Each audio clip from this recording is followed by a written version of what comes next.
왜 이렇게 버벅거리지 줌이?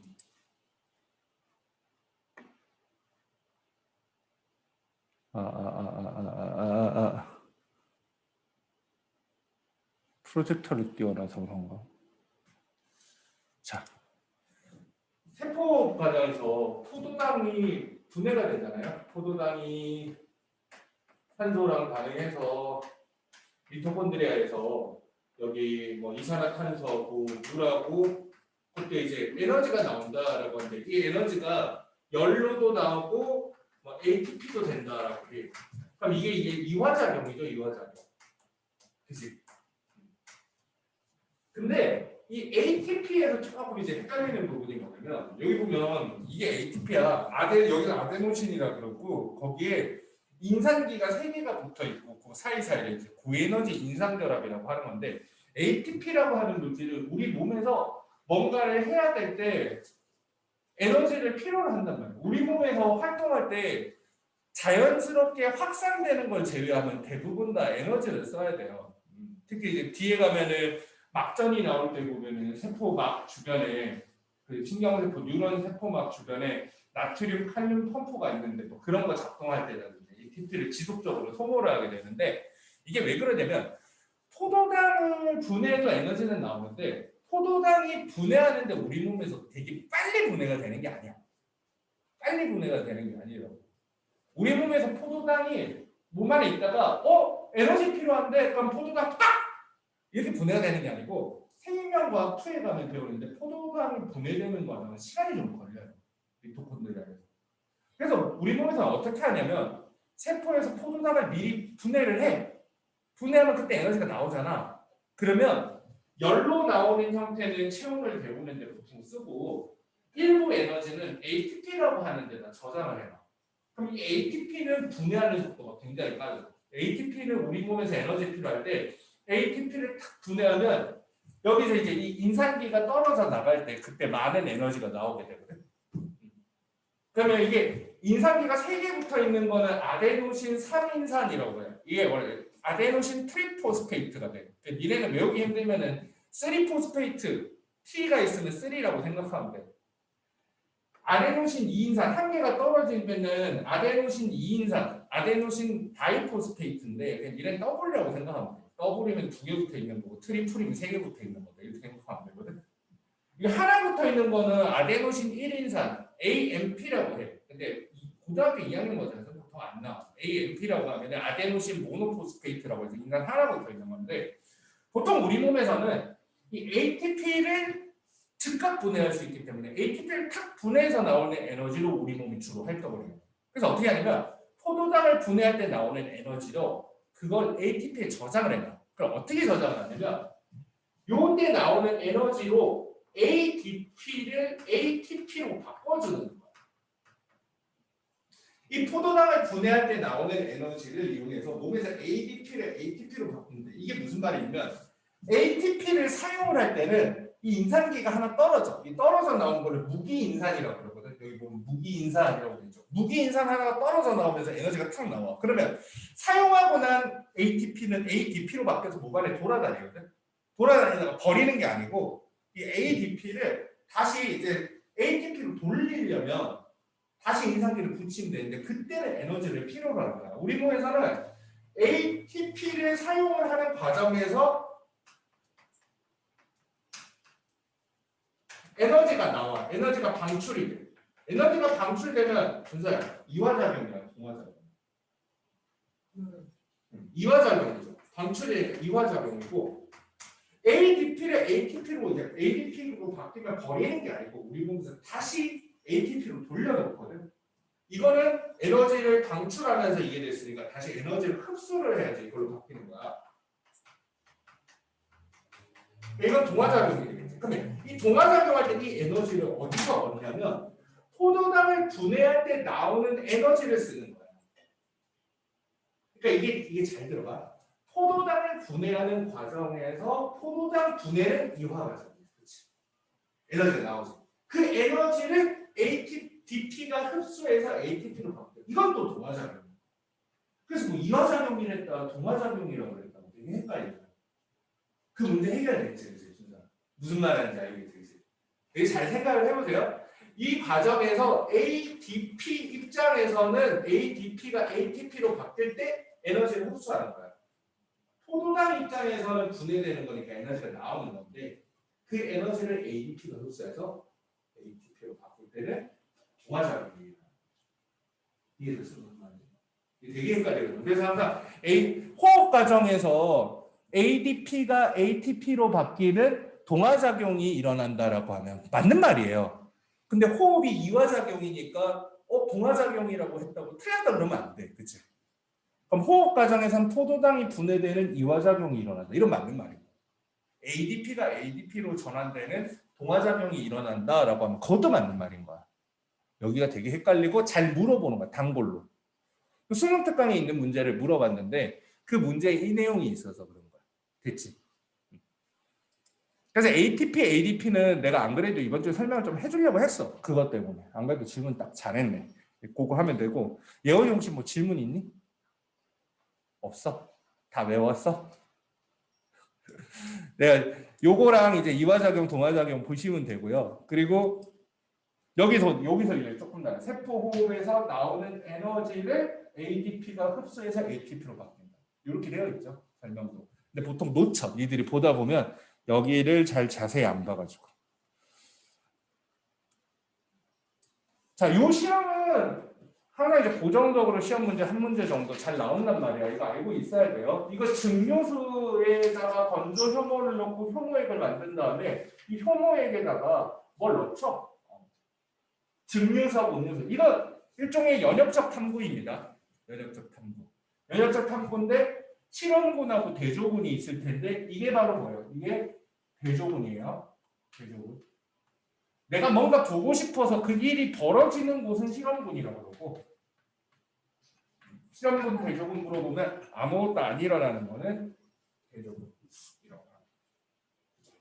자, 이거 여기서 무슨 일이 벌어지는지 문제를 읽으면서도 판단은 할 수 있겠지만 알고 있는 게 좋아.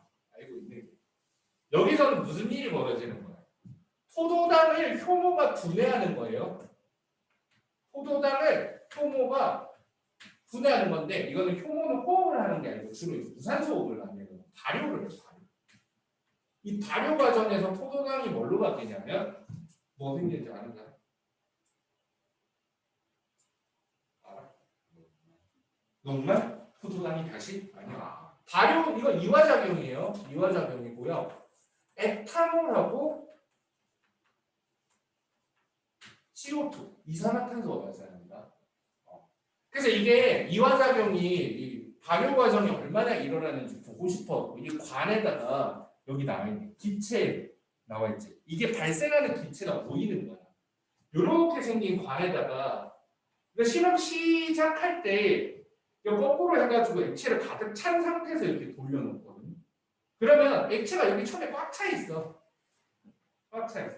그럼 여기서 이제 기체가 생기면 기포가 생기면 어떻게 되면 액체면이 내려가고 여기에 기체가 모이는 거야.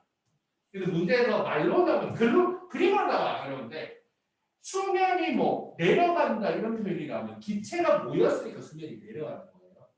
수면이 내려간다는 건 기체가 모인다. 수면이 많이 내려갈수록 기체가 많이 모인다는 뜻이니까 알고 있어야 돼요. 이게 움직이는 그림으로 안 나와 있고 그냥 세팅만 딱 되어 있다 보니까 뭐 하는 건지 잘 몰라서 이게 내려가는 거예요. 내려가.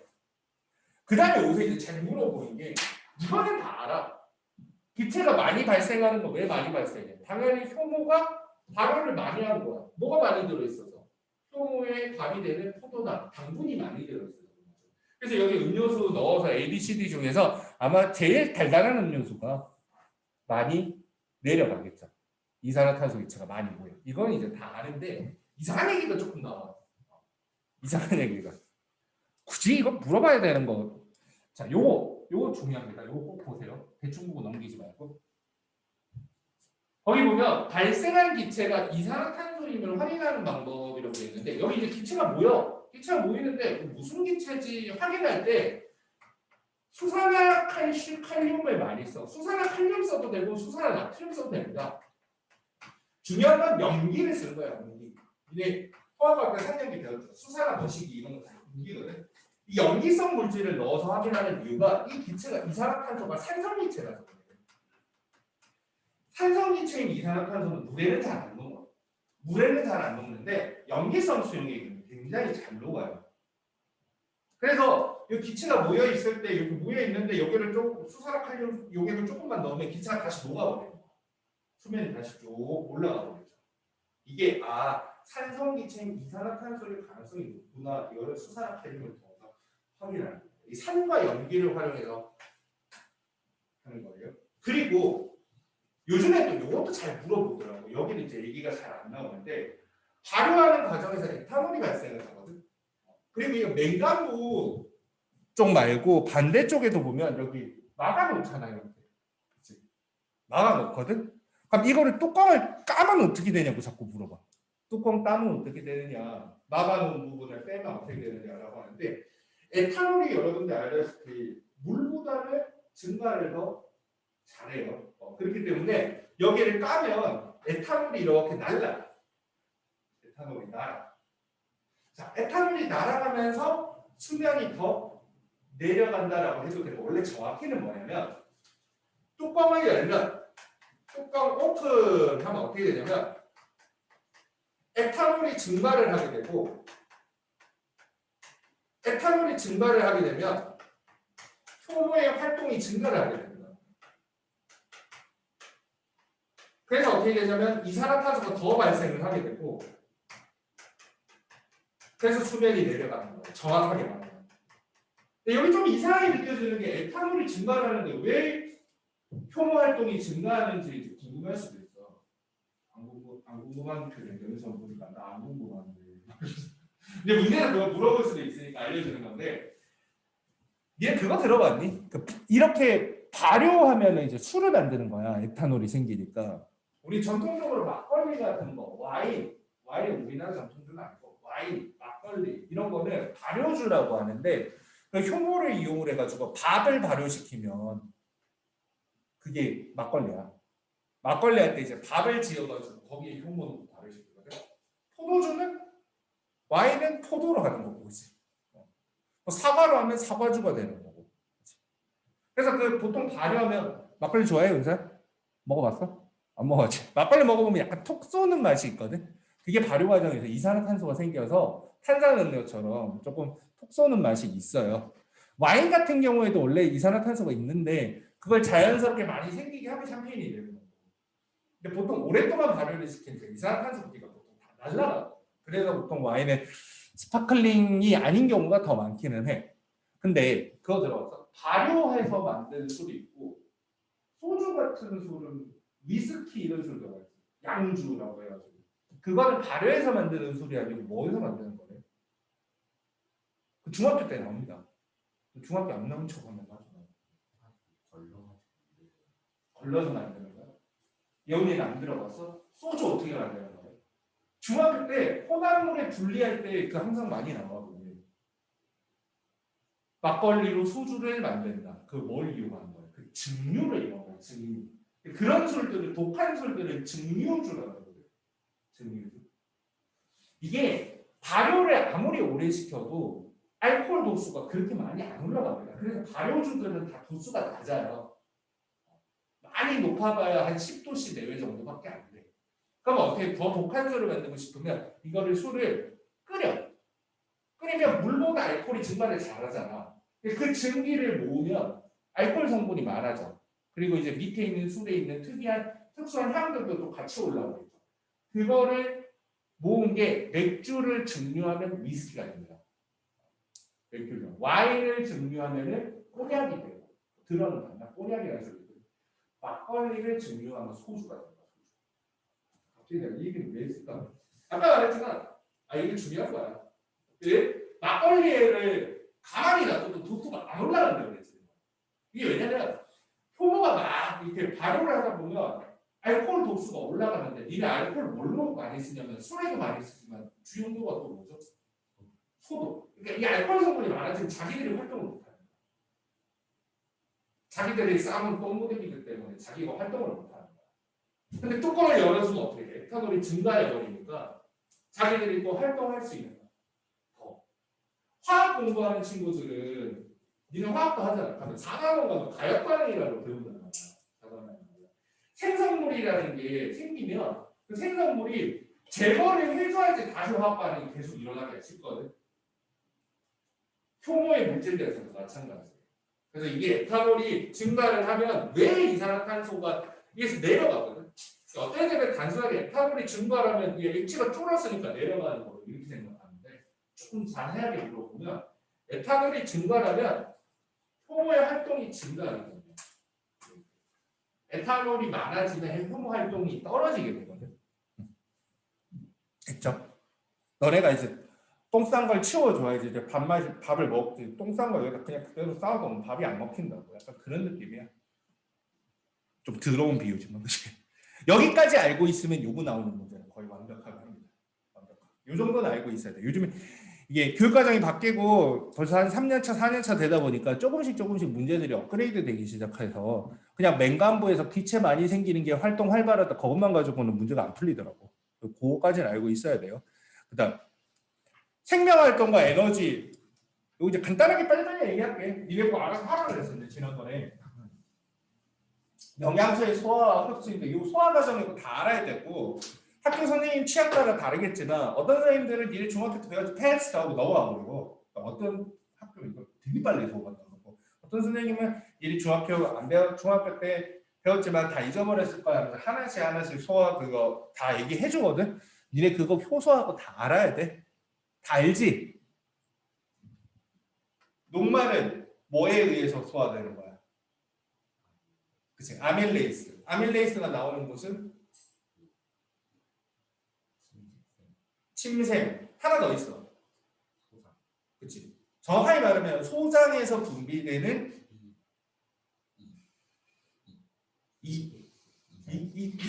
이자액. 적어줄까? 귀찮은데 녹말은 아밀레이스에 의해서 소화됩니다. 아밀레이스에 의해서 소화가 되고 녹말은 아밀레이스에서 뭐로 바뀌어? 그치, 였다. 이 아밀레이스가 들어있는 곳은 침하고 이자액이야. 소장에서 분비되는 이자액과 침에서 분비되는 침. 여기서 보통 중학교 때 끝나는 경우가 많은데 조금 더 알고 있어야 돼. 엿당은 최종적으로 포도당으로 분해되거든. 뭘로 분해하는지 혹시 알아요? 적어놨어? 잘했어. 말케이스. 안 적혀 있는 사람 있을 거야. 예원이도 이거 알고 있었어 이거? 적어놨어? 적어놨으면 됐어. 너도 적어놨네? 그러면 패스할게. 괜히 시간만 많이 드니까. 마찬가지로 단백질은 펩신하고 트립신으로 소화하는데 펩신, 트립신은 펩신을 위해서 나오고 트립신은 이자액에 들어있고 그리고 펩신, 트립신에 의해서 폴리펩타이드로 분해가 되면 폴리펩타이드는 완전 최종 분해 산물인 아미노산으로 바뀌는데 그 아미노산으로 분해시키는 건 펩티데이스 그리고 지방을 분해하는 건 라이페이스에 의해서 모노글리세리드랑 지방산으로 분해되죠. 이거 다 알아야 돼. 중학교 때 했으니까 몰라도 돼 이러지 말고 다 알아야 돼. 그 다음 폐에서 기체 교환 당연히 우리 몸에는 순환계가 있죠. 순환계가 제일 중요하죠. 이 순환계를 따라서 영양소도 운반이 되고 순환계에 따라서 우리 몸에 필요한 기체들을 운반해 주는데 그중에 산소가 제일 중요하잖아. 산소가 우리 몸에서 호흡하는 동안 자꾸 사용이 돼 버리니까 그러면은 신선한 다시 공기가 필요하잖아. 그 신선한 공기는 폐포에서 다시 이제 하는 거죠. 폐포에서 이제 기체 교환이 일어나는 거고 그게 기체의 농도차 혹은 기체 분압 차이에 의해서 교환이 일어난다라는 얘기가 있으니까 혹시 읽어보고 문제가 안 풀리거나 수능 특강 같은 거 했을 때 좀 안 풀린다 싶으면 질문하세요. 여기는 그냥 대부분 잘 하더라고. 순환계는 피가 어디서 나와서 어느 순서로 도는지 정도는 알고 있어야 돼. 그 뒤에 보니까 나오던데. 여기 나오잖아, 여기. 몇 페이지냐? 51페이지 보면 여기 나오니까 이거 보면서 피가 심실에서 나와서 심방으로 들어가죠. 이제 좌심실에 나와서 대동맥을 거쳐서 온몸의 모세혈관을 돌고 대정맥으로 우심방으로 들어간 다음에 우심방에 들어온 피는 우심실로 넘어가기 때문에 우심실에서 폐동맥 이거 할 줄 알아야 돼. 나도 계속 해서 하는 거니까. 자, 노폐물 생성 요거는 굉장히 중요하죠. 우리 몸에서는 호흡을 통해서 영양소를 분해하는데 주로 가장 많이 분해하는 건 탄수화물이기는 해. 그래서 탄수화물은 CHO로 구성되어 있으니까 이걸 분해하고 나면 이산화탄소하고 물이 발생을 하는데 이산화탄소 물이 어디로 빠져나가는지 알아야 되죠. 그리고 단백질 대사 과정에서는 단백질 안에 CHON이 들어있기 때문에 이 암모니아라고 하는 게 추가적으로 생깁니다. 암모니아는 염기성 물질이니까 몸에 쌓아두면 안 좋아요. 몸이 건강을 해친다고. 그래서 이것들을 밖으로 배출을 해야 되는데 어느 루트를 통해서 배출을 하는지 밑에 나와 있으니까 꼭 잘 봐야 돼. 이산화탄소는 당연히 숨 쉴 때 배출이 되는 거니까 호흡기를 통해 배출이 되는 거고 물은 이것만 생각하면 안 돼. 물은 배설계를 통해서 배출이 되는데 배설계는 보통 우리 콩팥, 실배설계라고 합니다. 오줌통에서 배출되는 게 일반적이지만 의외로 생각하는 것보다 우리가 숨을 쉬면 겨울에 숨 쉬면 이렇게 입김 나오잖아. 숨을 통해서 발생하는 물도 굉장히 많아. 그래서 니네가 하루 종일 화장실을 안 가도 목이 마른 이유가 피부를 통해서 그리고 호흡을 통해서 물이 굉장히 많이 증발을 하거든. 그래서 호흡계를 통해서 물이 배출된다 이거 까먹는 경우가 있기 때문에 알고 있어야 좀 신경 써서 봐야 되고요. 배설계 부분이 이제 중요한데 오줌이잖아. 제일 중요한 게 몸에서 남아도는 물을 배출하는 것도 중요하고 이 암모니아 독성이 있기 때문에 이걸 꼭 배출을 해줘야 되는데 간에서 독성이 약한 요소로 전염된다라고 돼 있잖아. 간에서 암모니아를 요소로 바꿔줘. 근데 간은 소화계로 들어간단 말이야. 그래서 암모니아를 요소로 바꿔주는 곳은 배설계가 아니고 소화계다. 이것도 시험 문제 되게 잘 나오거든. 이거는 간은 소화계니까 소화계에서 요소로 바꿔주고 그리고 이제 몸 안에 이제 요소가 이제 피를 따라 돌아다니면 배설계가 우리 몸에 있는 거름망이라고 생각하면 돼요. 콩팥이 이 피가 여기를 지나갈 때 걸러주죠. 중학교 때 좀 자세하게 나오는데 고등학교 때는 그 정도는 안 나와. 중학교 때 보면 콩팥 안에 네프론이라는 단위체가 있고 보먼 주머니 사구체 그런 거 기억나? 세뇨관 그럼 배웠어 니네. 거기까지 학교에서 만약에 꼼꼼하게 해주시면은 그것도 다 외우세요. 선생님 취향 따라 본다고 보시면 돼요.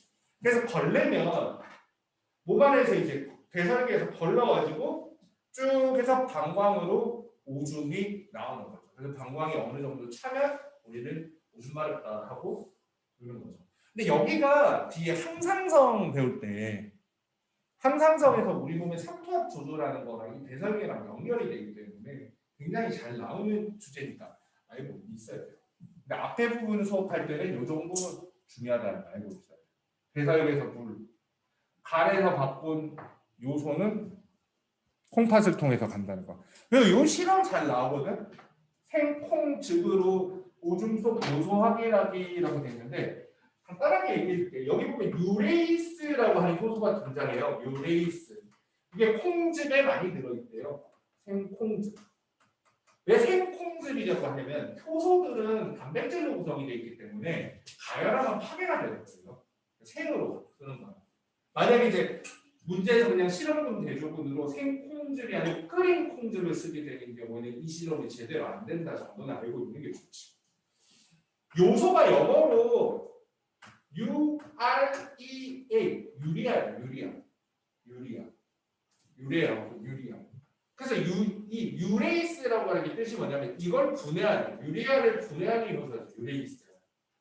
미국에는 하나 있지. 왜 이름이 아밀레이스냐면 녹말이 영어로 아밀로스예요.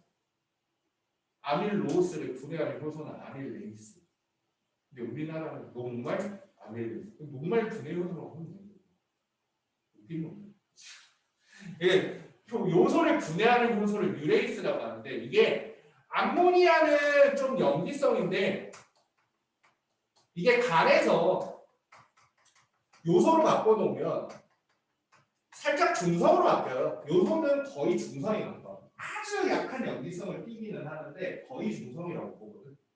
그래서 이게 무슨 실험을 하는 거냐면 오줌을 가져다 놓고 여기다가 생콩즙하고 BTB 용액을 넣으면 BTB 용액을 먼저 넣어놓으면 오줌이 녹색인 거예요. 원래 BTB 용액은 노초파, 중성에서 초록색, 염기성에서 파란색이잖아.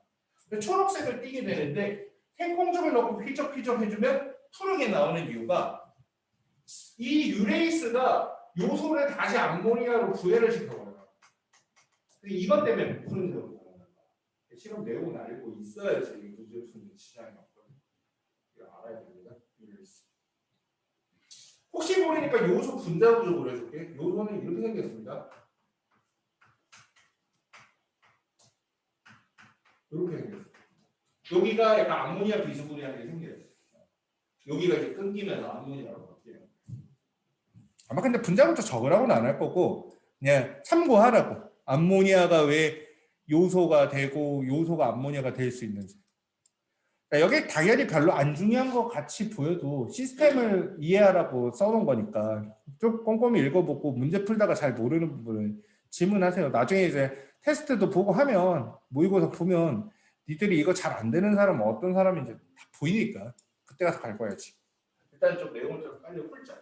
자, 여기 에너지 대사 나오고 이제 그 다음 챕터 나오는데 그 다음 챕터 이거는 별로 수업할 건 없어. 너무나 당연한 얘기밖에 없거든. 에너지를 많이 쓰고 조금 먹으면 영양이 부족하니까 살이 빠져. 적게 먹고 운동만 하면 살 빠지는 거 혹시 몰랐다. 어우 그런 거였어. 이제 알았네. 그런 사람 없지. 너무 당연한 얘기죠. 그러니까 몸에서 쓰는 만큼 에너지를 흡수하면 양분을 섭취하면 체중은 그대로 유지가 되는 거고 적게 쓰고 많이 먹으면 조금 움직이고 많이 먹으면 당연히 살찌는 거고 이런 얘기들밖에 없죠. 그래서 별로 어렵지는 않고 여기서 조심해야 되는 거는 여기 보면 기초대사량하고 활동대사량하고 여기 이제 1일 대사량이 있는데 1일 대사량 안에 기초대사량하고 활동대사량하고 음식물 소화 흡수에 필요한 에너지 양이 같이 들어가거든. 그래서 다음 페이크로 기초대사량과 활동대사량을 더한 게 1일 대사량이라 나오면 틀린 거야. 그거 조심해야 돼. 근데 이게 오래된 책에는 1일 대사량은 기초 대사량하고 활동 대사량 합친 거다 그냥 그렇게 나와 있는 책들도 있거든. 되게 오래된 책. 이게 교육과정 바뀌면서 추가된 내용이기 때문에 좀 선생님들마다 니들은 신식이라도 선생님들이 올드하잖아. 그래서 선생님들마다 어떤 선생님은 1일 대사량 이 두 개라고 옮기는 선생님들 가끔 있거든. 이렇게 바꾸라고 교육부 방침이 나왔는데도 한 번 정도 물어봐 주는 게 제일 좋아. 선생님이 문제에서 설명할 때 1일 대사량은 이거 더하기 이거 더하기 이거 더하기 세 개로 해주는 선생님은 아무 문제가 안 되는데 두 개만 하고 넘어가는 경우는 선생님 책 읽어보니까 세 개던데요 라고 얘기를 하는 게 좋아요. 자, 기초대사량은 아무것도 안 해도 소모하는 거. 아무것도 안 하는 거. 몸은 계속 활동을 해야 되는 거야. 심장도 뛰고 체온도 유지하고. 그게 기초대사량이야. 그러고 나서 우리가 인간이 뭘 하고 있느냐에 따라서 추가적으로 소비되는 대사량이 이제 활동 대사량이거든. 뭐 책을 보고 있는지 운동을 하고 있는지. 여기서 조심해야 되는 거. 잠자는 것도 활동 대사량으로 계산해요. 기초 대사량 기본으로 있고 뭐 가장 에너지가 적게 드는 활동이긴 하겠지만 잠자기도 추가적인 에너지 소비량이 있다는 거. 그러니까 잠을 잘 때는 기초 대사량만 소비된다. 기초 대사량만 필요하다라고 하면 틀린 말이야. 활동 대사량이 있어야 돼요. 그거 정도만 조금 조심해서 보면 돼. 여기 보면 에너지 섭취량 나오는데 뭐 나 칼로리로 나와요. 킬로칼로리로 나와 있으면 그냥 하면 돼. 왜 이거 잘 풀더라고. 만약에 탄수화물, 단백질, 지방으로 나와 있으면 탄단지 g당 449kcal니까 그거로 계산하면 되고. 됐죠. 넘어갈게. 그리고 이건 약간 좀 일반 상식적인 부분이기는 한데 의외로 잘 모르는 친구들이 많더라고. 이거는 좀 신경 써서 보세요. 대사성 질환이라고. 뒤에까지 공부하게 되면 대사성 질환이 뭔지 조금 더 명확해질 건데 대사성 질환이라는 건 결국 밖에서 병원체로부터 감염되지 않고 엄마한테서 물려받은 것도 아닌 것. 그런 걸 이제 대사성 질환이라고 해요. 밖에서 감염되는 건 감염성 질병인 거고 엄마 아빠한테 물려받은 건 유전병인 거고. 근데 대사성 질환은 뭐냐면 내가 잘못해서 걸리는 거. 여기 보면 고혈압, 고혈압에서 약 먹거든. 고혈압은 이제 혈압이 너무 높은 거. 혈압이 높으면 당장 죽지는 않아도 모든 장기에 데미지가 쌓이게 됩니다. 나중에는 재수없은 혈관이 터질 수도 있고 간한 혈관 같은 거. 굉장히 안 좋죠. 짠 거 많이 우리나라 사람들이 고혈압 많아. 짠 거 많이 먹고 국 많이 먹고 그래가지고. 그래서 보통 스트레스 많이 받거나 식습관 잘못되면 걸리고. 이거 당뇨병. 당뇨병은 뒤에 가면 항상성하고 굉장히 많이 나오죠. 당뇨병이 뭔지 잘 모르는 경우가 있는데 혈당 조절을 못하는 병이 당뇨병이야. 근데 이 당뇨병 걸린 사람들은 혈당을 조절을 못해가지고 혈액 중에 당분이 너무 높고 그러다 보니까 콩팥에서 일부 포도당이 걸러지지 않고 원래 걸러가지고 포도당을 몸으로 재흡수를 해야 되는데 소변으로 포도당이 막 배출되는 거야. 그래서 뭐 오줌을 찍어 먹은 것까지는 아니겠지만 당뇨병에 걸린 사람들 소변에는 막 개미들이 꼬이고 막 그런다. 그래서 알게 된 거지. 소변에 당분이 들었다. 이거는 이자에서 충분한 인슐린을 만들어내지 못해서라고 하는데 뒤에 가면 자세히 나오죠. 인슐린이라고 하는 혈당을 낮추는 호르몬이 이자의 베타세포에서 분비가 되는데 그게 제대로 분비가 되지 못하면 이렇게 되죠. 당뇨병은 대사성 질환으로 포함은 하기는 하는데 요즘에는 유전적 요소도 많이 있어가지고 뭐 유전병으로 볼 수도 있기는 있어요. 그렇지만 대사성 질환이에요. 현재는. 고지혈증. 고지는 높은 지방이야. 기름기가 많다. 혈, 피잖아 이제. 피에 기름기가 많다는 거야. 그럼 기름 같은 게 물에 잘 안 섞이잖아. 혈액의 대부분은 물이거든. 그럼 기름기가 둥둥 떠다니는 거야. 굳어가지고. 그러다 보면 간의 혈관 같은데 막히면 그게 혈관이 막히는 병이 뭐냐면 그거를 경색이라고 해요. 미래 들어는 봤는데 그게 그 병인지는 잘 몰라요. 뇌경색, 심근경색 들어봤을 건데 그게 뭐냐면 심장도 근육이니까 심장 근육이 혈관이 있는데 거기 혈관에 지나가던 기름이 딱 막아. 그럼 어떻게 돼? 그 부분에 작동을 못할 거 아니야. 그럼 심근이 혈관이 막혀가지고 움직이지 못하는 심근경색인 거야. 뇌도 그렇게 딱 막히면 뇌경색. 흔히 말해서 그 뇌경색 오면은 그거 온다고 그 우리나라 사람들 그걸 중풍이라 풍 들었다라고 많이 해요. 중풍. 어디 혈관이 막히니까 못 움직이고 막 하게 되거든요. 무서운 질병으로 이어지니까 고지혈증 위험하죠. 혈액 검사할 때 이제 지방 테스트 합니다. 그리고 지방간. 지방간은 뭐냐면은 간에서 여러 가지 역할을 해줘. 아까 전에 암모니아를 요소로 분해해주는 것도 하지만 또 중요한 역할 중에 하나가 뒤에 혈당 배우게 되면 인슐린이 분비가 되면 간에서 혈액 중에 있는 포도당을 뭘로 바꿔놓거든, 간에서. 뭔지 알아? 털강에도 나오는 거예요. 글리코젠이라고 하는 형태로 바꿔놓게 되는데 그게 이제 몸 안에 혈당이 떨어지면 그거를 다시 분해해가지고 혈액 중에 포도당으로 내보내게 된단 말이에요. 근데 이게 너무 쌓이면 지방이 돼버리는 거예요. 지방으로 변해버리죠. 그래서 너무 많이 먹으면 뭐 혈당이 떨어질 틈 없이 많이 먹으면 이렇게 되기도 하고 근데 요즘 알려진 걸로는 술을 많이 먹어도 그렇게 돼요. 술이 또 칼로리가 굉장히 높아요. 술을 계속 먹으면 몸 안에 포도당이 쓸 일이 없어가지고 원래 탄수화물, 단백질, 지방이 있으면 탄수화물이 가장 우선적으로 쓰이거든. 근데 알코올이 들어오잖아. 알코올은 탄수화물보다 우선순위가 더 높아. 근데 알코올이 들어오면 술 먹으면 보통 살찐다고 많이 하는데 그게 왜 그러냐면 술을 먹으면 술에 들어있는 칼로리로 우리 몸은 활동을 하게 돼. 그리고 먹은 음식들은 전부 다 저장을 돼. 당장 안 쓸 거니까. 그러면서 이제 간에 지방이 끼기 시작하죠. 무슨 병입니다. 구루병. 이런 거는 이제 비타민 부족이죠. 구루병, 괴혈병 뭐 이런 병도 있고요. 괴혈병은 비타민 C, 비타민 D. 뼈가 약해지고 형성이 제대로 안 되고 이렇게. 요즘 그래서 뼈나 근육 약한 사람들 많다고 비타민 D 많이 먹으라고 하죠. 근데 뭐 읽어보면 잘 먹고 운동 열심히 하고 건강하게 살고 싶으면 다 잘하라 뭐 이런 얘기야. 간단하게 설명하고 넘어갈 테니까 수능 특강으로 쭉 한번 풀어보세요. 모르는 건 아까 전에 순서처럼 질문을 하고 넘어갈게요. 최대한 빨리 했는데도 36분밖에 안 남았네요. 자, 동탄고는 3단원이 이제 시험에 먼저 시험 본다는 얘기가 있는데 다른 학교도 진도가 좀 빠르다 싶은 학교는 3단원 초반 막전이까지는 시험이 나올 수 있거든. 작년에도 보니까 많이 나오는 학교는 막전이 정도까지 나오고 조금 나오는 학교는 2단원까지만 나오고 이렇게 돼. 어? 그래, 니네 학교는 좋네.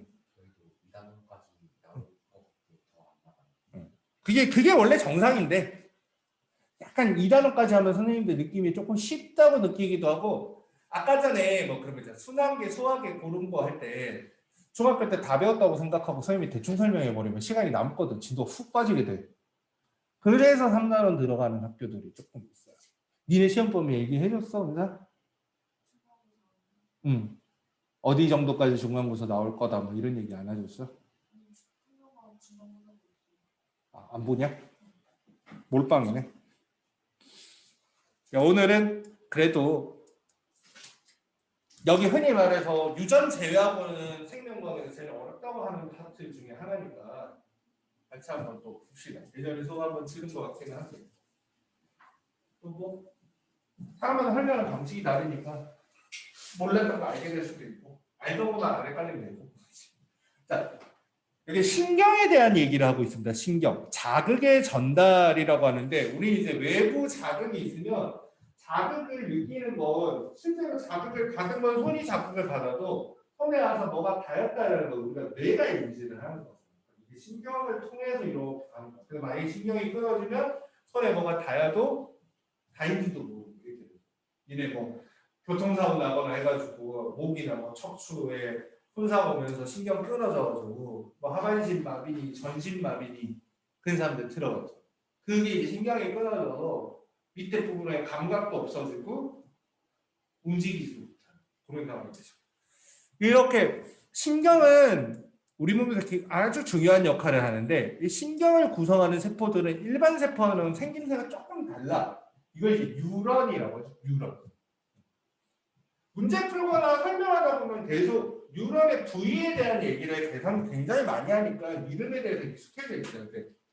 여기 보면 가운데 이렇게 핵이 있어 세포다 보니까 이 핵이 들어있는 곳을 신경세포체라고 하거든. 이건 핵이고 핵이 들어있는 부분을 신경세포체라고 하는데 요 그림 보지 말고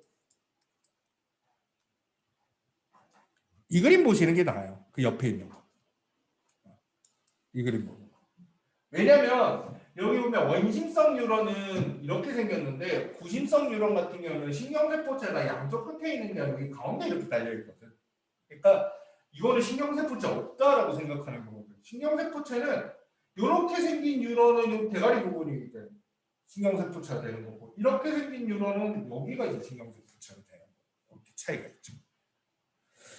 자, 그래서 신경세포체는 핵이 들어있는 부분이니까 그렇게 알고 있으면 되고 그리고 가지돌기랑 축삭돌기가 있죠. 뉴런이 이렇게 돼 있으면 이쪽을 축삭돌기라고 하고 이 머리 끝에 삐져나와 있는 부분은 가지돌기라고 하죠.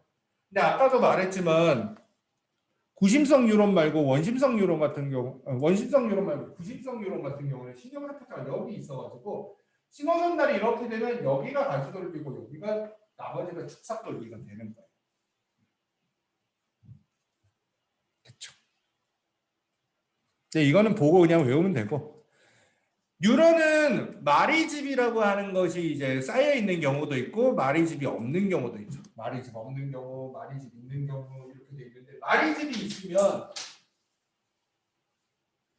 신경 전달 속도가 빨라지거든요. 뒤에 가서 한번 다시 나오겠지만 마리집이 있으면 신경이 전달 속도가 빨라지기 때문에 꼭 좀 중요한 신경들 보면 마리집이 있고 좀 구석구석에 보면은 우리 몸에서 좀 별로 안 중요한 것 같은 경우는 마리집이 없고 이렇게 돼 있어요.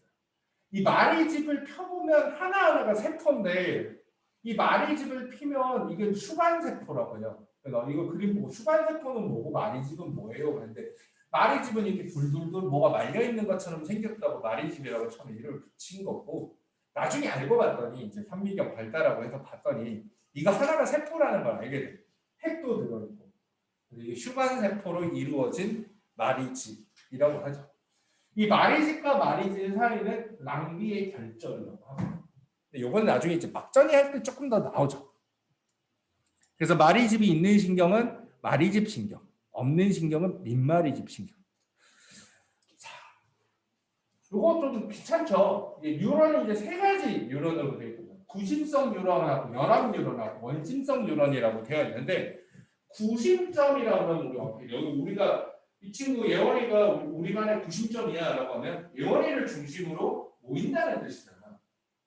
뇌가 중심이라고 생각하면 돼. 신경의 중심은 뇌라고 생각하고 뇌를 향해서 뻗어나가는 거는 구심성 뉴런이고 뇌에서 뻗어 내려가는 거는 원심성 뉴런이라고 하면 됩니다. 우리가 감각이라는 건 외부에서 들어오는 자극은 전부 다 뇌에다 전달을 해줘야 된다. 그래서 감각신경은 구심성 뉴런이 되는 거고 반대로 이제 뇌에서 판단을 해가지고 손을 떼라, 오른쪽으로 움직여라, 왼쪽으로 가라, 엉덩이를 흔들어라 명령을 내리는 거는 이제 명령은 말단으로 이제 전달하죠. 그건 이제 원심성 뉴런이라고 하죠. 우리가 이제 빙글빙글 돌면 바깥으로 튕겨서 나가려고 하는 그거를 원심이라고 그러죠. 원심력. 중심에서 멀어지는 이런 뜻이야. 원심. 구심은 중심으로 모인다라는 의미가 돼요. 그래서 항상 원심성 뉴런하고 구심성 뉴런 그림 보고 구분할 수 있어야 돼요. 간혹가다 이거 하나 헷갈려고 하나 틀리고 그런 거. 그다음에 연합 뉴런. 연합 뉴런은 축삭돌기가 굉장히 이렇게 뭐 짧게 이렇게 구성이 되어 있는 게 특징인 거고 연합 뉴런은 중추신경에만 들어 있어요. 중추신경이라는 게 뭐냐면 우리 몸에서 자극을 머릿속으로 갖다 주는 거나 머리에서 몸 끝으로 명령을 내리는 건 다 말초신경계라고 표현하거든요.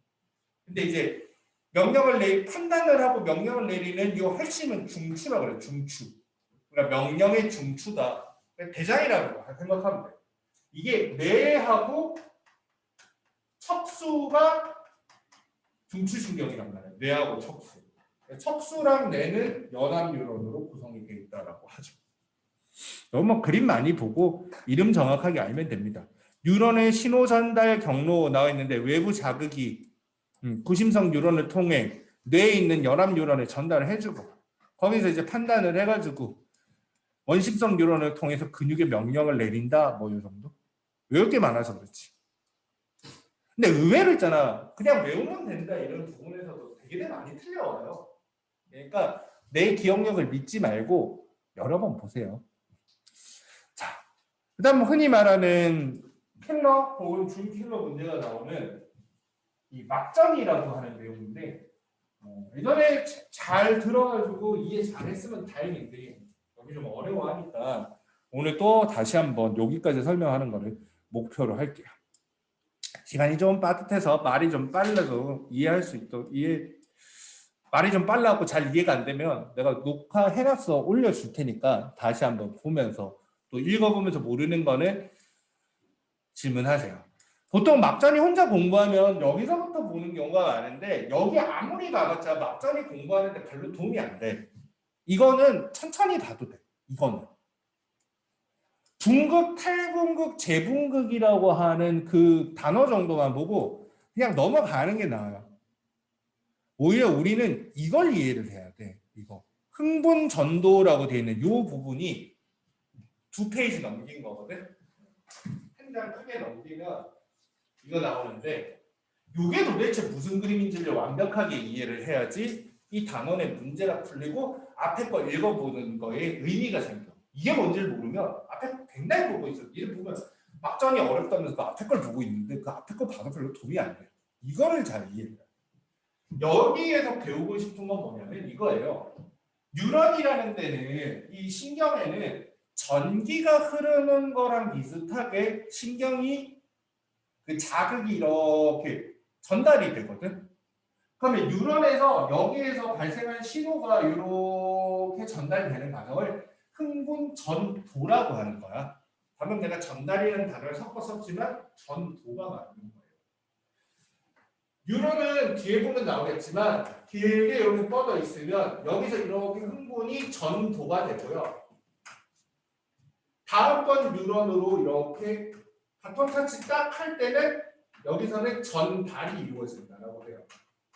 그래서 전달하고 전도가 문제에서 쓰였을 때 니네들이 말을 할 때 말에 섞어서 하는 건 괜찮은데 문제에서는 전달이라고 하면 뉴런과 뉴런 사이에서 신호가 넘어가는 거고 전도는 한 뉴런에서 신호가 전파되는 과정이기 때문에 잘 봐야 돼요. 사실 엄밀히 말하자면 전도는 여기 뉴런의 중간 부분에 자극을 발생하면 양쪽으로 전도가 됩니다. 편의상 일단 한쪽으로 간다고 생각을 하고 공부를 할게요. 이거는 뭐냐면 이게 뭐냐면 전기 막전이라고 하는 건데 전기 신호로 전달이 되는 거거든. 이게 뉴런이 이렇게 생겼으면 여기랑 여기랑 여기랑 여기랑 전기 신호를 검출할 수 있는 전압계 같은 걸 꽂아 놓으면 이게 흥분이 딱 도착을 했을 때 이게 전압값이 탁 변하는 게 보이거든요. 그걸 기록을 해놓은 거예요. 기록을 해놓은 거야. 근데 이렇게 생각하면 좀 어렵고 신경 전달은 파도 같은 거라고 생각하면 쉬워. 파도. 바닷가에 파도 보면 파도가 하나 생기면 이렇게 생긴 파도가 나한테 슉 오잖아요. 그죠? 그럼 내가 여기서 가만히 튜브 끼고 있으면 내가 바다라고 해야 좀 옛날 사람이다. 나 워터파크를 못 가봐가지고 워터파크 같은 데 가면 인공파도 쫙 밀려오면 여기에 있다가 TV에서 나 봤거든. 이렇게 와! 하고 올라갔다 내려오잖아. 그치? 아니야? 약간 그런 개념이라고 생각하면 돼. 여기서 인공파도가 해가지고 쭉 오는 거야. 그러면 여기 튜브 끼고 사람이 여기도 있고 여기도 있고 여기도 있고 이러면 이 사람들이 동시에 올라가지는 않잖아요. 그치? 앞에 있는 사람은 먼저 파도를 맞고 올라가고 앞에 있는 사람이 내려올 때쯤 뒷사람은 파도를 맞아서 올라가고 그치? 뒷사람은 내려올 때쯤 다시 그 뒷사람이 파도를 맞아서 올라가겠지. 이런 거거든.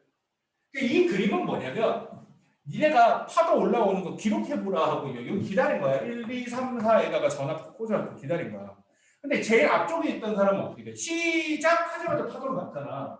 그러니까 와 파도 맞았다 올라갔다 내려갔다 그렇게 되는 거야. 근데 이건 어떻게 된 거냐면 이거보다 좀 뒤에 센서를 꽂아놓으면 여기서부터 파도가 시작되었을 때 1번 위치에 파도가 왔을 때 2번 위치에 파도가 안 온단 말이지. 그러니까 얘는 좀 기다려야 파도가 올라오는 거야. 여기 좀 그림이 너무 이상한데 실제로 조금 기다리고 그러고 올라가는 거야. 이거는 뭐냐면 더 뒤에 있던 녀석이야. 그럼 어떻게 돼? 얘는 한참 기다려야 올라가는 거야. 근데 요 정도 시간 되면 봐봐. 요 정도 시간 되면 얘는 이제 올라가지만 얘는 어떻게 돼? 이미 1번 위치는 파도가 내려간 거죠. 그러니까 파도타기라고 생각하는 게 제일 쉬워. 파도가 쭉 오면 누구는 올라갈 때 내려오면 두 번째는 올라가고 이게 내려올 때 세 번째 올라가고 요 느낌. 그래서 각자 자기 자리에서 기록을 하면 이렇게 되는 거야. 1번 위치에 있던 사람이 야 시간에 따라서 파도 오는 거 기록해봐. 그러면 1번은 이렇게 되는 거야. 파도 올라가서 그냥 쭉 이제 파도 없다는데요. 이렇게 되는 거야. 2번 위치에서 기록을 해보라 그러면 파도 좀 나는 조금 있다가 갖고 이렇게 되는데요. 이렇게 되는 거야. 3번 위치에서 나 조금 더 있다가 파도가 오는데요. 약간 이렇게 되는 거야. 그럼 이 세 사람의 그래프를 같은 x축에다 놓고 잘라버리면 어떻게 돼요? 그래프가 이렇게 나오는 거야. 이렇게. 1번은 파도가 다 보이는데 2번은 파도가 좀 늦게 보이고 3번은 파도가 이제 올라가는 것만 보이는 거야. 그치? 왜냐면 얘는 흥분이 바로 발생을 하자마자 올라가는 거고 얘는 흥분이 여기까지 오는데 걸리는 시간이 있기 때문에 그런 거죠. 무슨 말인지 이해해서?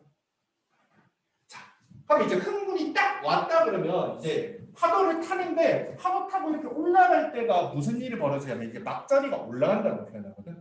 이 막자리가 올라가는 과정을 탈분극이라고 해요. 탈분극. 이 용어가 나오죠. 자, 올라가서 하이를 찍고 이제 다시 내려오는 건 재분극이라고 해요. 재분극.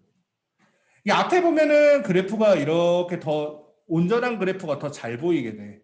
앞에 페이지에 보면 이렇게 이제 그래프가 나오는데 이제 이거 설명해도 돼. 여기 보면 사실은 이제 하나의 파도로 보면 올라갔다가 내려갔다가 이게 다시 이제 제자리로 평온해지는데 이 평온한 상태를 휴지 상태 혹은 분극 상태라고 해요. 평소에. 근데 그게 파도를 타고 전압이 올라가면 그게 이제 탈분극이 되었다라고 표현합니다. 이제 파도를 점점을 찍고 내려오면 재분극이 되는 거예요. 1번, 2번, 3번, 4번 위치에 있는 사람이 2번 위치에 있는 사람한테 물어보면 야, 너 뭐 하고 있어? 나 지금 탈공급 중이야 라고 하면 타고 이제 내려오고 있다는 거지. 미안해. 탈공급 재공급 중이야 라고 하면 이제 파도에서 내려오기 시작하는 거야. 근데 얘가 파도에서 내려온단 말이야. 얘는 이미 파도가 거의 지나간 거야. 1번 너 뭐 하고 있니? 나 파도 다 타고 쉬고 있어. 휴지 상태야. 약간 이런 느낌. 3번한테 물어보면 2번이 파도에서 이제 내려오고 있으니까 3번 안 가. 타고 올라가고 있을 거야. 근데 정확하게 이렇게 딱 떨어지는 건 아니고 시간 순으로 보면 대충 이렇게 돼요. 이게 전도가 빠르게 진행이 될 수도 있고 천천히 진행이 될 수도 있기 때문에 얘도 올라가는데 얘도 올라가고 있고 뭐 이럴 수도 있어. 근데 대신에 그러면은 2번하고 3번하고 둘 다 탈분급 올라가는 중이면 누가 더 높게 올라가 있어야 되냐면 파도는 이렇게 진행하니까 2번이 더 높게 올라가 있고 3번이 아직 덜 올라가 있는 거죠. 무슨 말인지 이해해? 그래서 앞뒤에 사람 서놓고 인공파도 물려오는 그 느낌으로 봐야 돼. 근데 문제가 나중에 업그레이드가 되면 이런 데다가 흥분을 딱 주고 양쪽으로 퍼지는 것도 있기 때문에 그건 조금 더 머리를 써야 돼요. 이렇게 막전이가 올라갈 정도로 자극이 오면 여기 보면 전이가 탁 올라가게 되는데 예전에 이게 교육과정에서 빠졌거든. 그래서 요새는 이 말이 잘 안 나오는데 가끔 문제에서 쓰더라고. 역치 이상의 자극이라는 표현이 나오는 경우가 있거든. 역치 이상의 자극. 요새 역치가 이제 생명과학에 빠졌는데 역치 이상의 자극이란 건 무슨 말이냐면 막전이가 탈분극이 될 만큼 강한 자극이라는 뜻이에요. 그냥 너무 어렵게 생각하지 말고. 역치 이하의 자극은 너무 자극이 약해서 신경이 흥분도 안 되는 거야.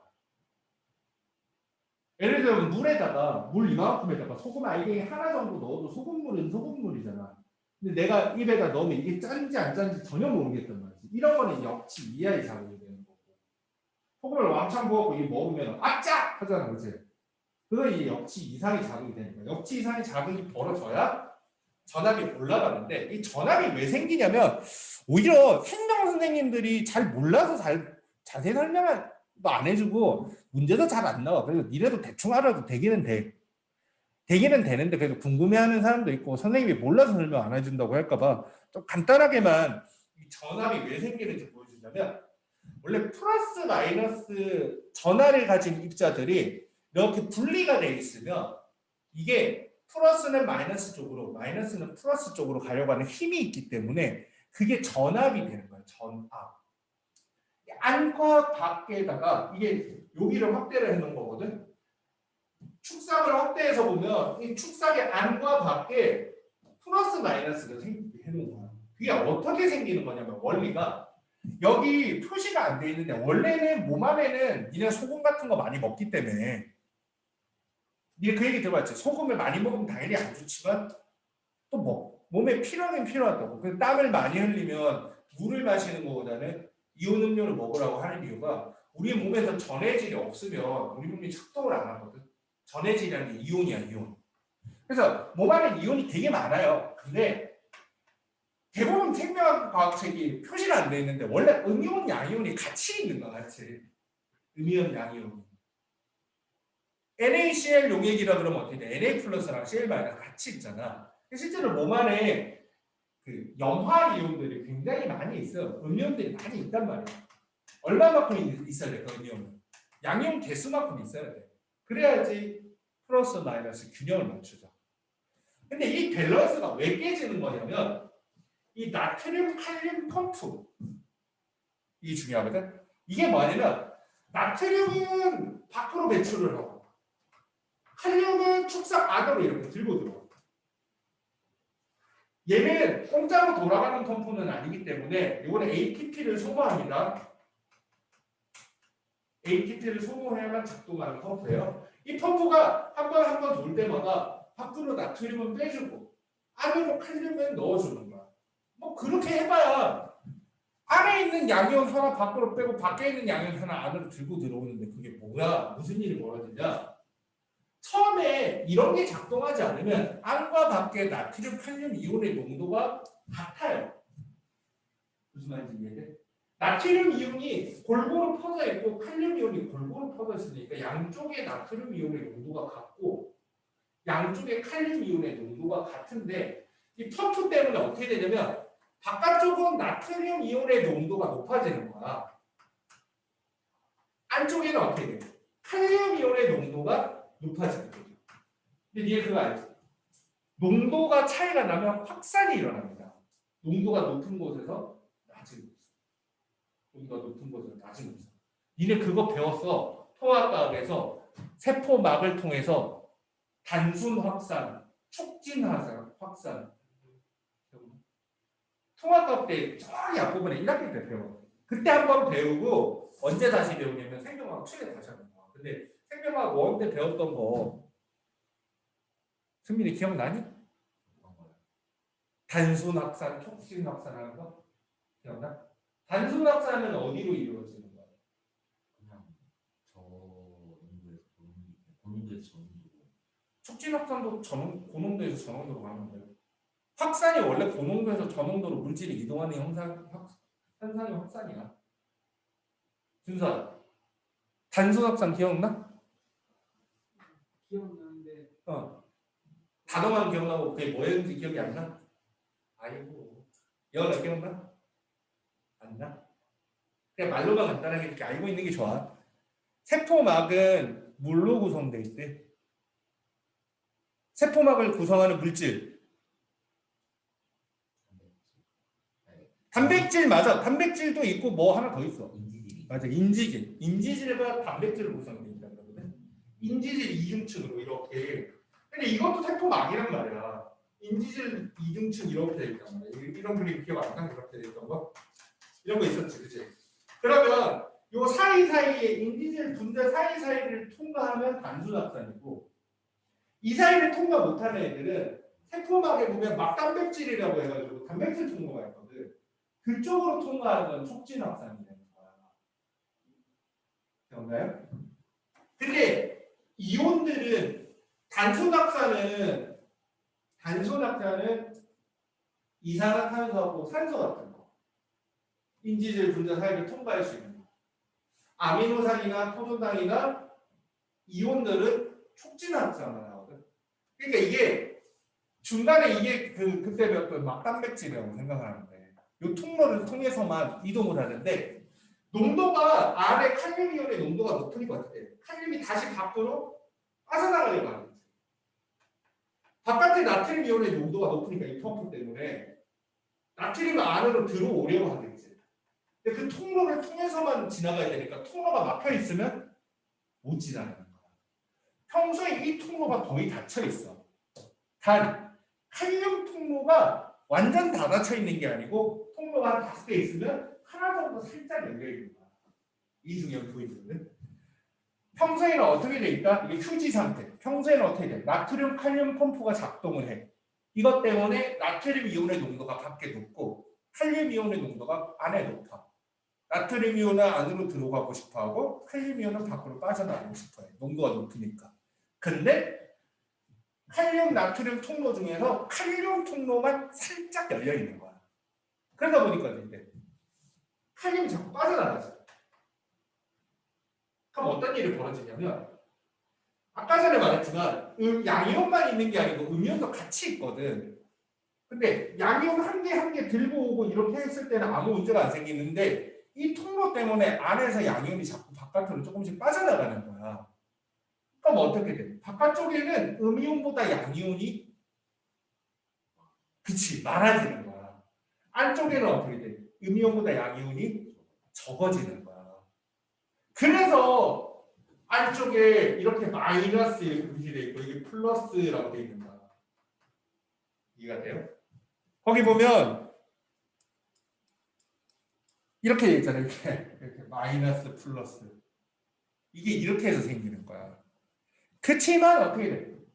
칼륨 이온은 안쪽에 농도가 높고 나트륨 이온은 바깥쪽에 농도가 높아. 그리고 음이온의 개수는 안팎이 비슷한데 양이온의 개수가 바깥쪽이 조금 더 많아서 이렇게 플러스 마이너스가 생기는 거야. 그러면 이제 바깥쪽에는 플러스가 많아졌고 안쪽에는 마이너스가 많아지니까 그게 이제 전압이 되는 거예요. 전압. 이런 상황이 생기면 물리에서는 전압이 생긴다고 합니다. 전압. 그래서 전압이 생긴다 혹은 전위가 생긴다라고 표현해요. 그래서 막을 경계로 해서 전압 차이가 생겨. 그걸 전위라고 하니까 이걸 막전이라고 하는 거야. 플러스 마이너스 이게 측정을 해보면 값이 얼마 안 돼. 70mV 정도 전압 차이가 생기는 거야. 70mV. 근데 이걸 왜 플러스 70으로 안 하고 마이너스 70으로 했냐면 이게 이제 전압이 플러스 마이너스가 뒤집히면서 올라가는데 시작을 플러스로 잡으면 이게 전압이 내려가게 그래프가 그려지기 때문에 처음에 그냥 마이너스를 잡아놓은 거야. 왜 마이너스인지는 안 물어보니까 니네는 그냥 궁금해서 물어보더라고. 이게 이제 올라갈 거라서 이제 전위가 바뀌게 될 거라서 기준값을 마이너스를 잡은 거죠. 이거 읽어보면 선생님이 아까 해준 얘기가 다 들어있어요. 평소 상태, 분극 상태에서 이렇게 하고 있는 거야. 그럼 이제 아까 이제 자극이 딱 하고 가해지면 어떻게 돼? 탈분극이라고 하는 게 일어나는데 탈분극할 때는 나트륨 통로, 나트륨 단백질이 열려버리는 거야. 그러면 아까 말했지만 통로가 빵 열려 나트륨만 통과할 수 있는 통로. 근데 나트륨 농도가 어디가 바뀌가 되겠지? 그러니까 나트륨 이온들이 우르르 들어가 버려. 안에 나트륨 별로 없다 해서 우르르 들어가고요. 그럼 다른 거는 하나도 이동 없이 나트륨과 우르르 들어가면 밖에 있던 양이온들이 안쪽으로 우르르 들어가고 있잖아. 그러니까 어떤 일이 벌어지냐면 바깥쪽엔 양이온이 적어지고 안쪽에 양이온이 많아지게 되는 거야. 그래서 어떻게 되면 플러스 마이너스가 이렇게 바뀌어버린 거지. 플러스 마이너스가 바뀌어버린 거야. 그 상황을 설명을 해줘요. 안팎의 전위가 바뀐다. 그래서 이제 전위가 반대 부호로 바뀌게 돼요. 처음 걸 마이너스로 오면 나중에 처음 걸 플러스로 이게 내려가서 마이너스가 되기 때문에 그냥 이렇게 해놨다는 거야. 그럼 최대 35mV까지 막전위가 상승을 해. 플러스 30. 이 숫자를 외워야 됩니다. 마이너스 70이 휴지 상태. 플러스 35는 최고 상태. 근데 외울 필요까지는 없는 게 외워지기도 외워지지만 문제에서 그림이 많이 나와서 근데 이제 35mV가 최고점이다라는 인식이 있어야죠. 자, 그러면 나트륨 이온이 한도 끝도 없이 들어오는 건 아니죠. 왜? 어차피 농도 차이로 들어오는 거니까 밖에서 안으로 쭉 들어오다가 농도가 비슷해지면 이제 더 이상 안 들어와요. 아무리 통로가 있어도. 그때쯤에 칼륨 통로가 열려. 나트륨 통로가 닫혀. 나트륨 통로가 닫히고 칼륨 통로가 열리니까 이번에는 칼륨은 아래가 높았단 말이야. 그러니까 안에 있던 양이온들이 또 바깥으로 우르르 가자 그랬지. 그러니까 또 여기는 양이온이 없어지고 여기 양이온이 많아지니까 이제 또 다시 바깥쪽으로 플러스 안쪽이 마이너스로 또다시 바뀌게 되는 거야. 그러고 나면 이제 다시 닫히고 펌프 돌려받고 평상시로 돌리고. 그래서 이 칼륨 통로가 열려서 안에 있던 칼륨 이온들이 바깥으로 빠져나가는 건 이제 재분극 상황이 되는 거죠.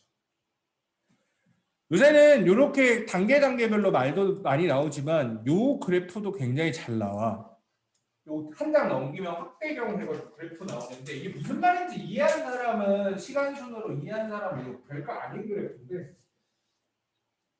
여기 보면 막전이 오고 빨간색 그래프 말고 나트륨의 통과도 칼륨의 막투과도 이게 있는데 아까 말했지만 자극이 딱 오게 되면 탈분극 일어날 때 무슨 통로가 먼저 열렸지?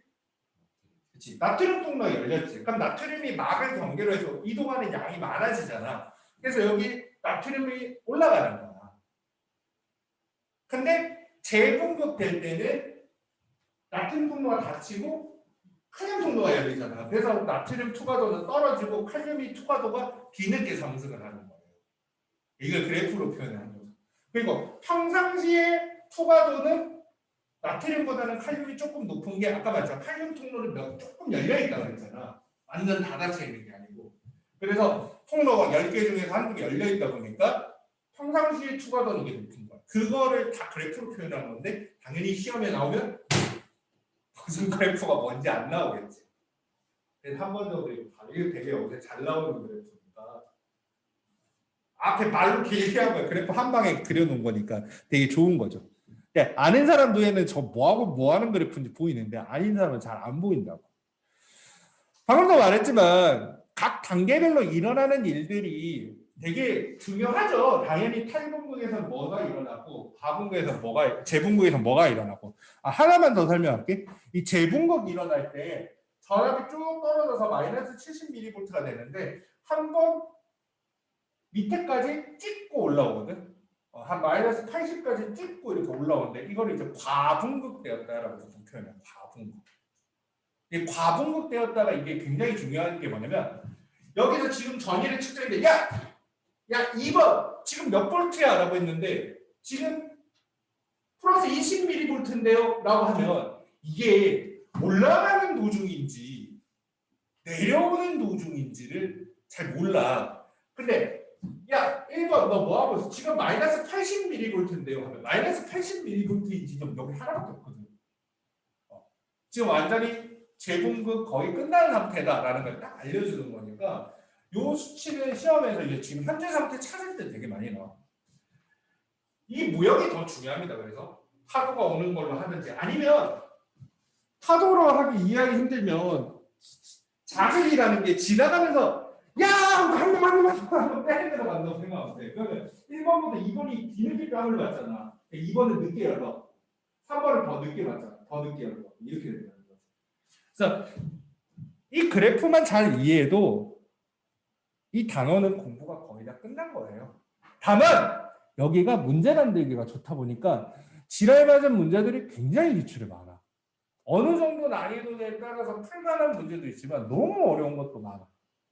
그 어떤 경우에는 나는 문제를 풀긴 풀겠는데 경험치로 풀다 보니까 그냥 이건 대충 이렇게 놓고 풀면 되는데 정확하게 설명을 못 해주겠는 경우도 가끔 생기거든요. 그러니까 여러분들 좀 여기는 문제 연습을 조금 해주는 게 좋아요.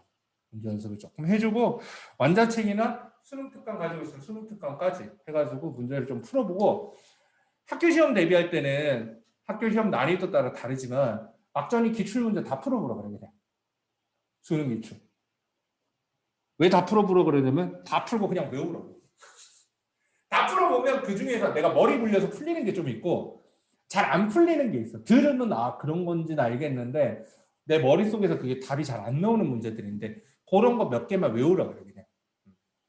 병점부 세마고도 기출 되게 많이 나오지만 2학년들부터는 뭐 이상고 나루고 할 거 없이 기출 문제는 기본적으로 몇 문제는 나온다고 봐야 돼요. 그러니까 수능 특강하고 여유 되는 만큼 마라톤 푸시는 게 좋거든.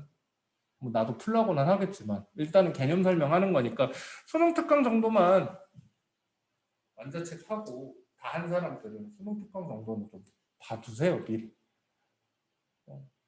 시험 범위 이번에 3단원 안 들어간다고 한 학교도 미리 보면 좋지 뭐. 나중에 가서 또 다시 다 까먹지 말고. 이게 오늘 하고 싶은 내용의 대부분을 했고요. 그 다음에는 내용이 간단하다고 해서 별건 없습니다.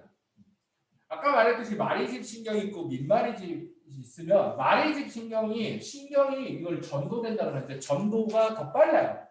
도약 전도가 일어나는데요.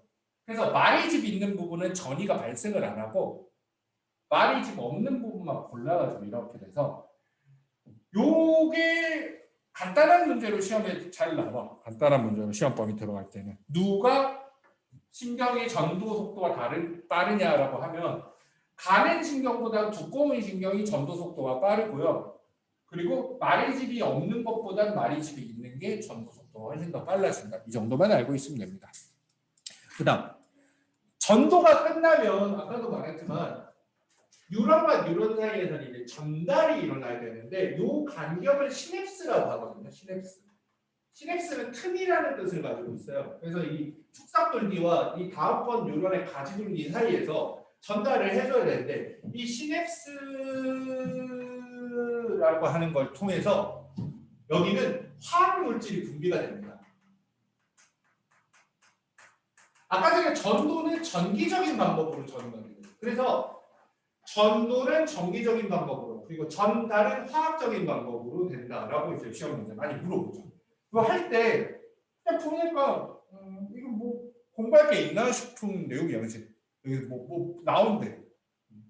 신경 전달 물질이 나오는데 아세틸콜린이라고 하는 거랑 뭐 노르에피네프린이라고 하는 그런 것들이 나오죠. 무슨 물질이 나온지는 뒤에까지 공부하면 다시 한번 나옵니다.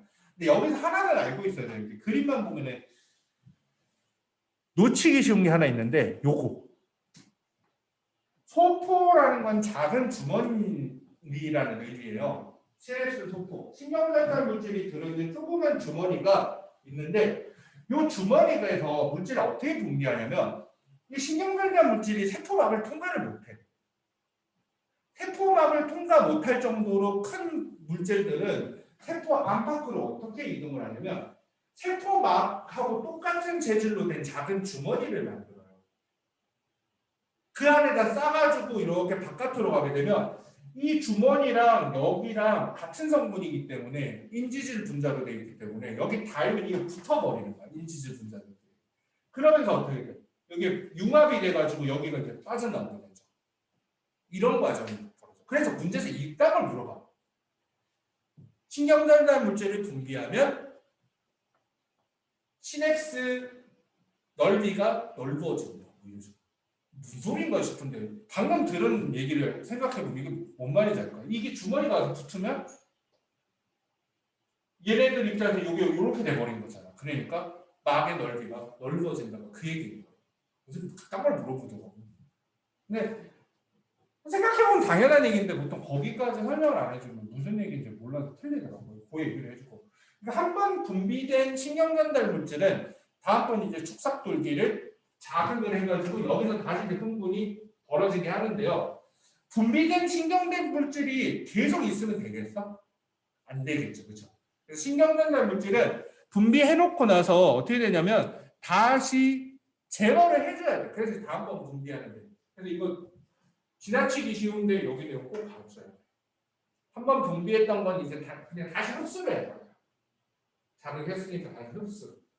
흡수할 때 어떻게 돼? 흡수할 때 다시 이게 막이 둘러싸여가지고 쏙 이렇게 들어가죠. 그래서 퓨 이렇게 된다. 그래서 신경전달 물질이 재흡수된다. 시냅스 이전 뉴런으로 재흡수된다라는 말이 가끔 나오는데 왜요? 왜 재흡수돼요? 뭐 된다니까 되는 거죠. 은근히 이런 디테일한 걸 요새 많이 물어보니까 그거 알 수 있도록 하고요. 나머지 그냥 읽어보면 돼. 별거 없어.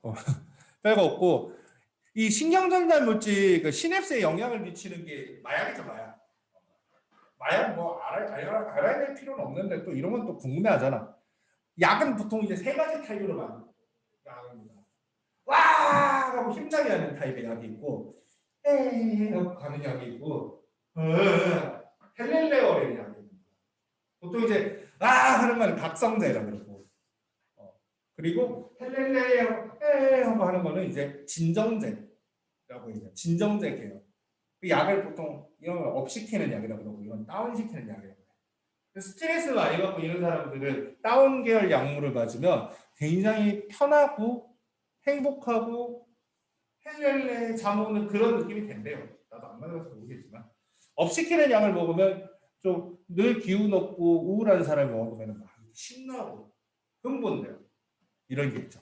업 계열의 약은 보통 코카인이 유명하고 다운 계열의 약은 니네 들어봐요. 아편, 몰핀, 모르핀은 그래서 진통제로도 쓰죠. 몰핀 그리고 제일 유명한 게 헤로인이라고 모든 약 중에서 보통 제일 위험하다고 하는 거. 이게 진정제 계열이죠. 환각제는 그냥 헛거보는 거야.